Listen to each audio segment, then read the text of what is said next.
Hello and welcome to our series of discussions, India's Quest, with university students from all over India that looks at some of the critical issues that India confronts as we count down to the next millennium and celebrate the 50th anniversary of our independence.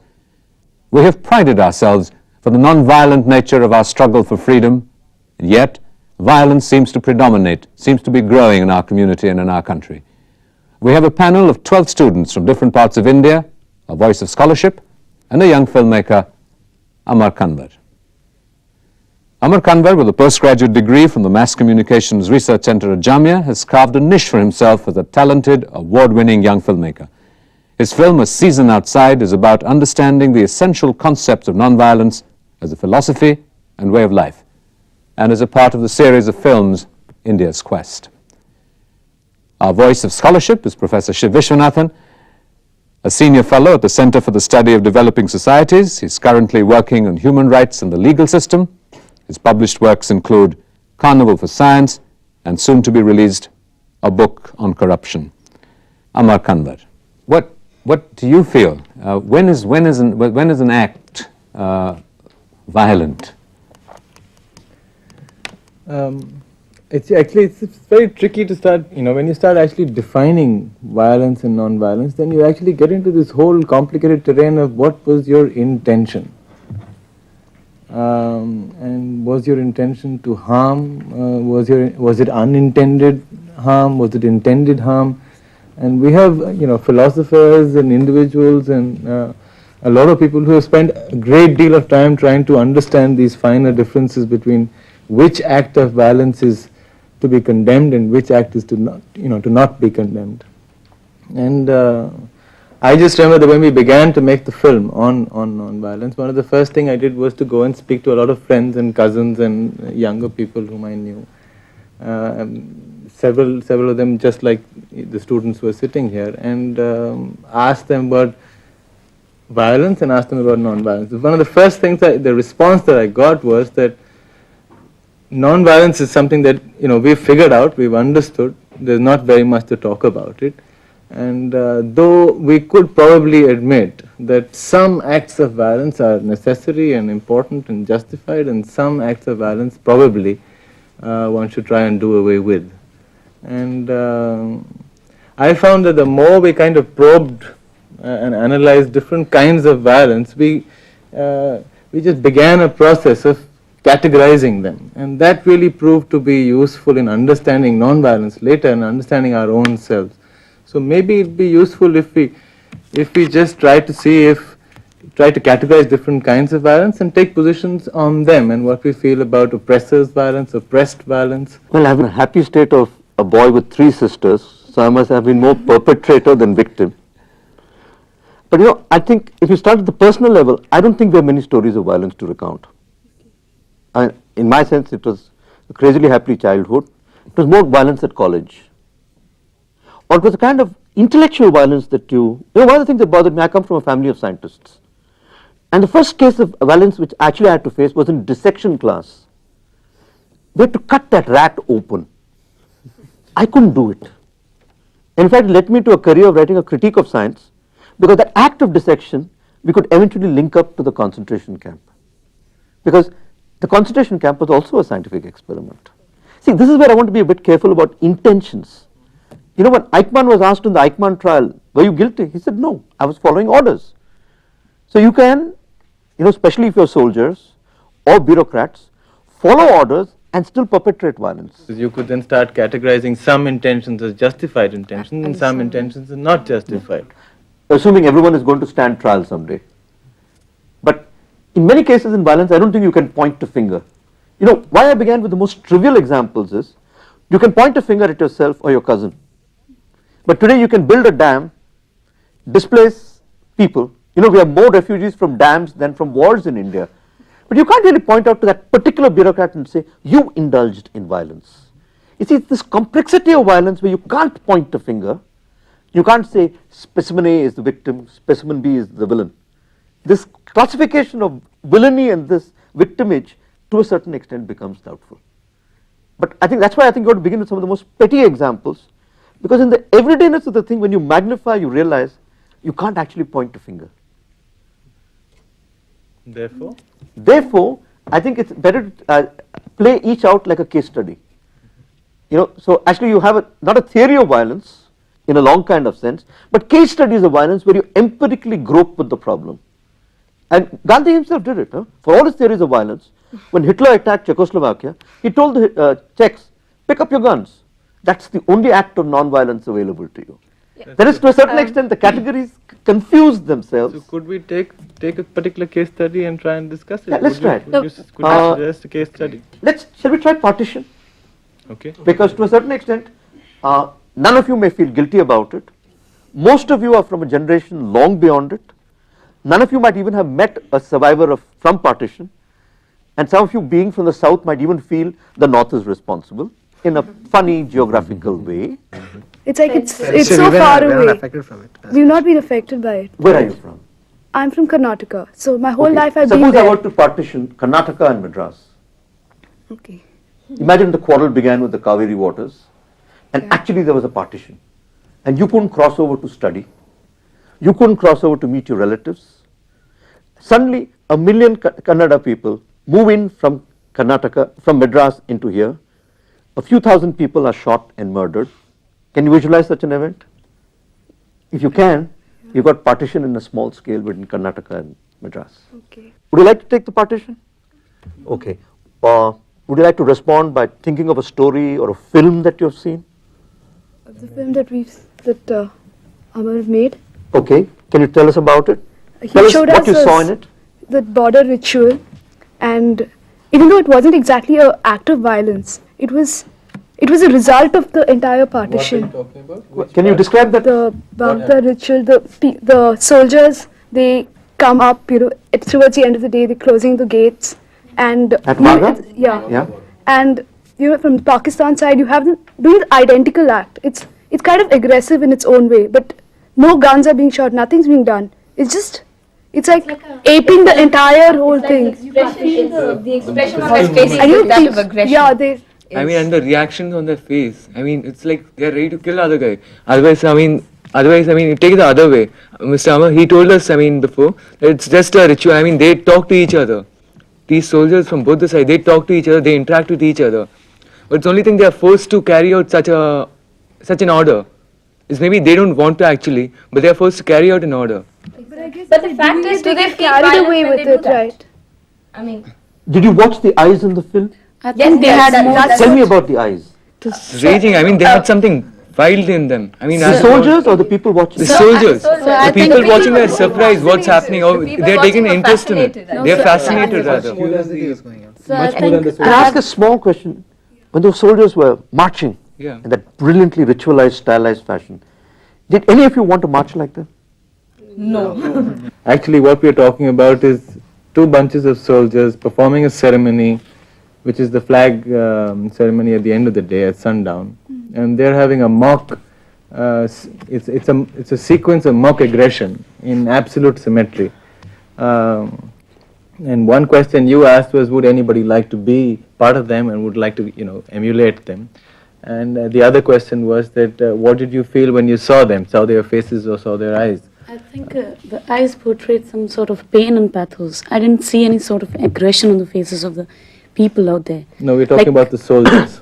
The soldiers did have it, but the common men out there, I don't think. Their eyes told that it's a sense of being separated, that's separated from the other side. Okay, going back to this issue that Professor Vishwanathan was talking about, and he, about the partition, and then he gave this example of Karnataka and Tamil Nadu, and I think we failed to pick up a cue there. And he said that if we drew this line, as was drawn between India and Pakistan, was the drawing of the line an act of violence, or were the consequences that followed violence that we are all familiar with? The drawing of the line was probably a measure taken to reduce the violence. the drawing of the line probably was a catalyst for that. Catalyst. It's probably Suppose both. and Do any of you see the actual drawing of the line as an act of violence? Do you see the dissection that was performed on this rat as an act of violence? The drawing of the line is definitely an act of violence, but more than that, it is an action that is taken to curtail a greater violence. That's the motive, presumed motive. Yeah, like probably the relationship between the people are broken up, the people have to leave their houses. All these are acts of violence.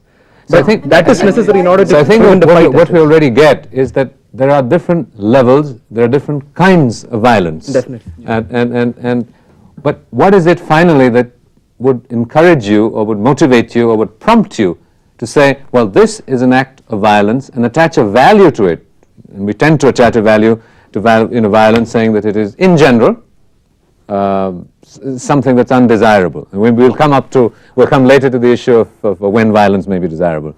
But assuming the violence is undesirable, what is the quality to an action that prompts you to say this is a violent act? Instinct is violent, whereas non-violence is a discipline which has to be understood. But when you react instinctively, aggressively, So in are order all, to seek so one minute, revenge, so is in order to in order, so in general, would you say that our natural instinct, we're coming back to what we sort of looked at earlier, is to be violent? when we react in order to seek revenge rather than to solve the problem, I think is violence. Reacting is violence. I mean, when we react, it's violence, or when we respond, they're two different aspects. I wonder if I would be right in defining violence as an aggressive expression that has some kind of an immediate effect. It's the fact that people resort to violence because they feel that their message would be conveyed immediately, and that you would somehow weaken the opponent from reacting equally strongly. For example, a very small example like Chitra stated right in the beginning of slapping that guy. Well, I don't know how you thought about it when you went back to your room, but to me it appears as if it was an expression of telling that guy to back off. You know, it was an expression of immediate effect because that guy probably did back off. So that's why you resorted to it. And I think largely people do resort to violence because they want immediate effect. And they feel The guy had hit her back. Yeah, suppose he had hit me back, or suppose, I mean, what was I trying to do? I was only trying to protect myself there. But if I were to fight against eve teasing on the whole, I would not resort to violence. Because there's got to be an understanding. There has to be an understanding of the opposite. You know, Can I for them. interrupt? Something I think you're trying to.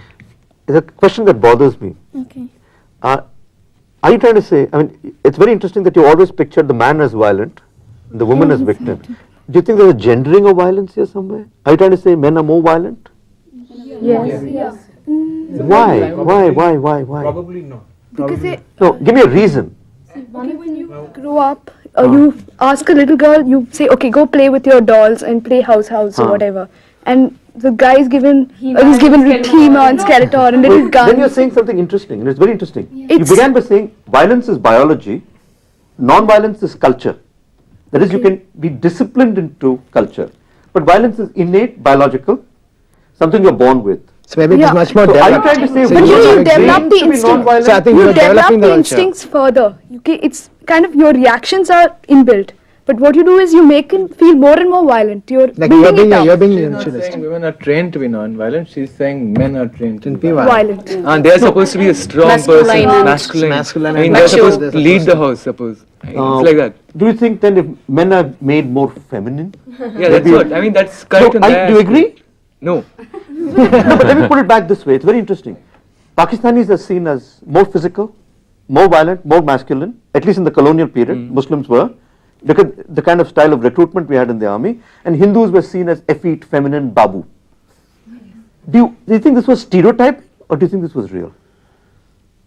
Because we are more. Because it became that way. Because we were more non-violent, perhaps. I mean, we never reacted. If someone hits, but we stay. I mean, we stay calm. No, I mean, that's I why mean, it's no, 1 minute. geographically- I think, you see, if you're talking about men and women, then let's talk about men Yeah. and women. It's bit difficult for everybody to jump from into Hindus and Muslims and Okay. start. I think So it's let's just that just stay we're on men and portrayed women if you want to talk. Stay less on. violent. We're just portrayed. I mean, it's another stereotype because eventually we're all individuals. I mean, I reacted violently, somebody else will react violently. It's just that we're I think violence is really an inherent sort of a character, and society and the environment determines to what extent that develops. Talking about Something more to it. Like, I believe that violence is something whereby sometimes your rights are affected, or sometimes some action takes place which is against the principles in religion as such. or some ethics as such. Now it need not be having some sort of direct contradiction to laws. And an example can be economic violence. One country coming and colonializing the products, everything, the market completely in some other country. That's also violence. Yeah, that's interesting. Because I think you've added a category of violence we haven't considered. I think we are agreed, and that there are obviously many layers, many kinds of violence, and we've had a sampling of that. And then perhaps time to move on to the issue of the idea of non-violence. Is non-violence merely the absence of violence? It's a form of protest. Okay, what is non-violence for you? Non-violence is when somebody, you react in such a way that, you leave the dignity of the person who attacked you intact, but you still make it clear that you don't like it, and that such an act should actually be stopped. Well, I think you're looking at non-violence as a political concept. So I think Yes? it's much more relevant than that. Like something like it's a different way of, it's a different mode of life. Like a person who is non-violent has a different view of everything. Like he doesn't go about, even there are conflicts, he doesn't go about trying to solve them by violent means. He thinks of other solutions. In fact, he is level-headed, much more. He doesn't let his instincts rule him. Do you think there are sort of absolute categories that you're either violent or you're non-violent? Not today, I don't think so. Because no one can, be absolutely violent, as you said, or absolutely non-violent. We are greyish. We are like, there's some small acts which we'd all like to respond violently to. And then, when these big issues come up, we're like, no, non-violence is the best thing. And, we shouldn't take up a lathi or anything and hit up the guy. And maybe it's better to talk to him. And So, Peter, what are the kind of issues that you'd feel non-violence is appropriate? And we won't yet come to when you think violence is appropriate. Let's just look at what kind of issues or situations would you consciously restrain yourself from an act of violence? Because there seems to be a consensus around this table. And it's not one that I personally feel that I agree with, that we are inherently violent, and it's something that we have to manage and control in order to be non-violent.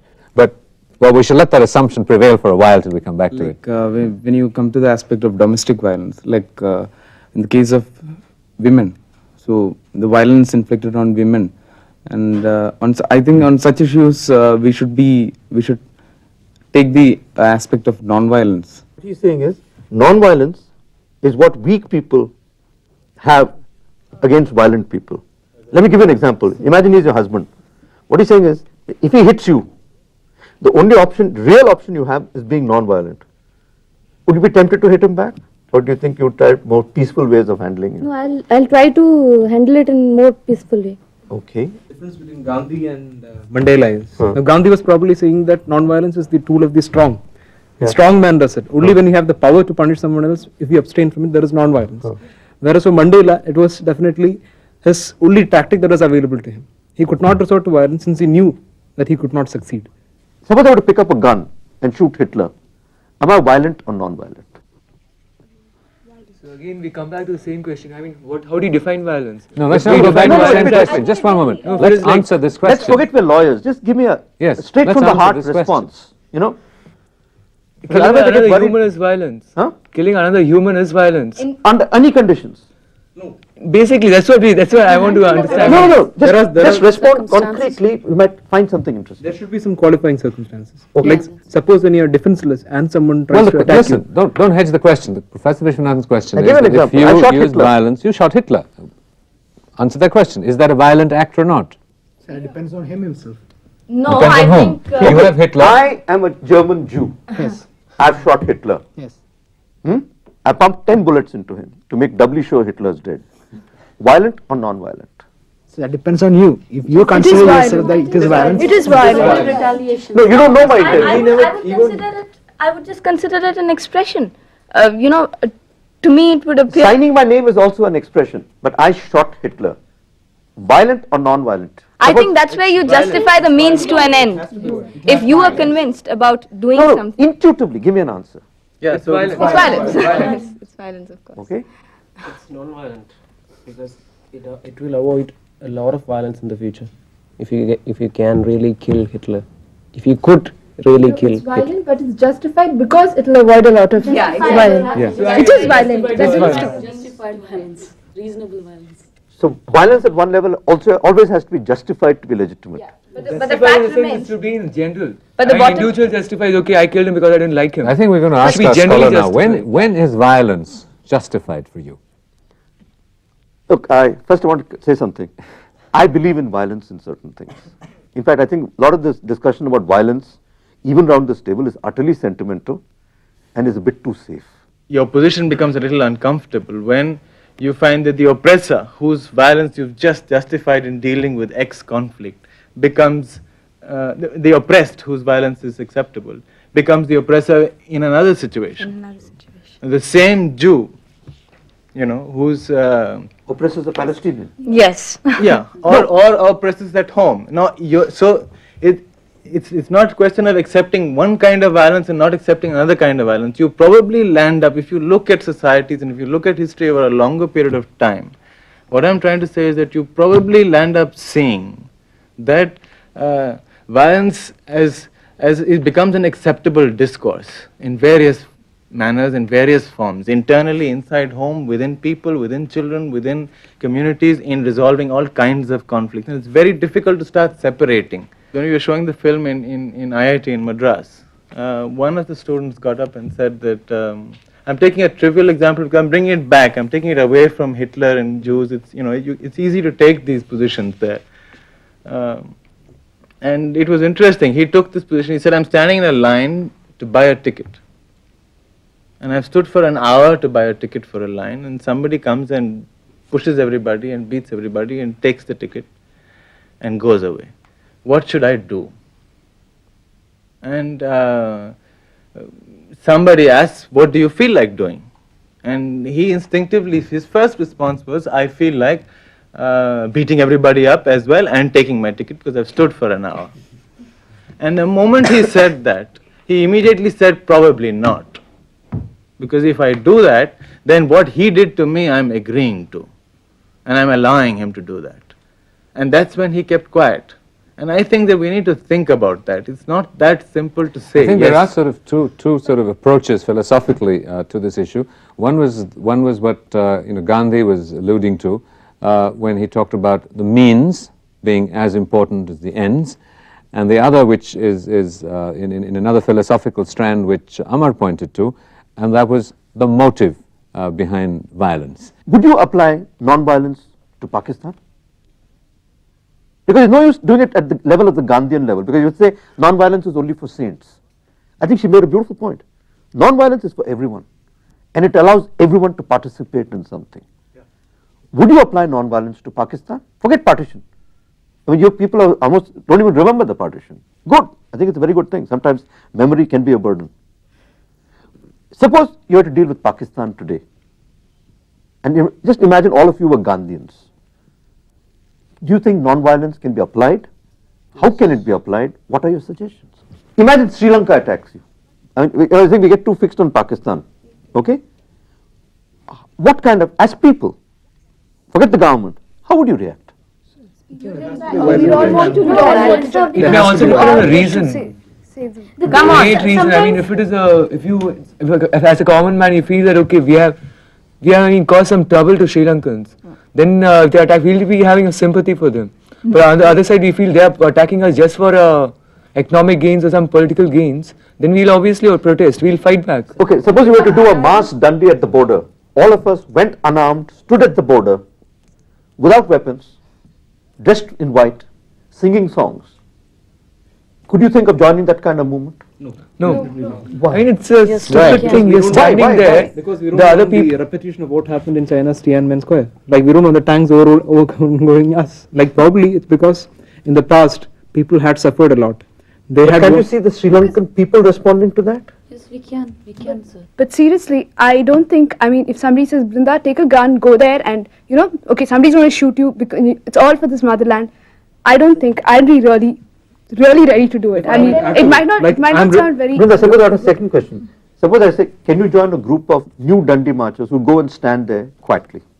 Without a gun. Without a gun. I'm asking to say, there are different ways of dying for your country or living for it. Okay. Suppose you don't have a gun. Suppose all of us just go and stand there and say, we don't want to fight. Do you think there might be a response from Sri Lanka or any aggressor? Yeah, there would be. The soldiers would obviously stop when they saw something like that. Yeah, yeah. What would be the next step? Peace, sir. Peace. Or do you think it would require some kind of conversation? It would require a conversation Okay. and interaction between. What do you think would two happen people. if we stopped this kind of violence? Do you think it will have an impact back on our own country? Do you think the very act that we were non-violent towards Sri Lanka would have an impact then backward on us? I mean, how can we be so sure, sir, that it will be peaceful? They can just walk over us and put it. But the point is, But non-violence is a Is wager, that- it's a search yes. for truth. You see, you want 100% insurance, which no insurance agency will give you. Now, but suppose you were to take the risk.